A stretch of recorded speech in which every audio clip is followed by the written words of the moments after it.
Likewise, if you're not self-aware, if you don't understand when your emotions are derailing your behavior and sort of taking you off the deep end, you don't know when to pull back, right? And you really can alienate your partner.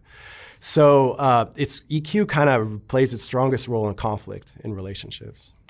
It seems to be very much about being able to see things from the other person's perspective.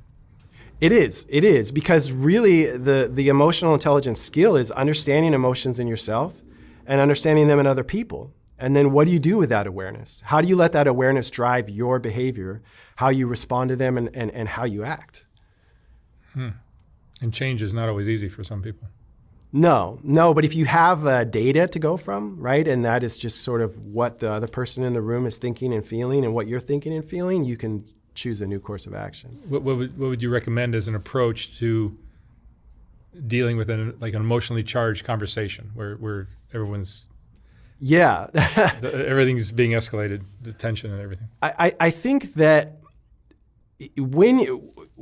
first of all, you need to because when someone can stay calm, despite you're talking about something that normally people would be screaming about, it just changes everything, doesn't it? Yeah, and I think the ability to stay calm comes from focusing on delivering your message in a way the other person's ready to hear. Talking so people will listen. That's what I talk about in my book, is that if you don't deliver your message in a way that they can absorb it, you're not going to get anywhere. And usually that's when you're being overrun by your emotions. So if you're not self-aware, if you're so fired up that you just, hit people over the head with it, as I said before, that doesn't work, that doesn't land. I think that if you don't understand the emotional state of the other person, if you don't understand if they're triggered, you're going to have a hard time doing that.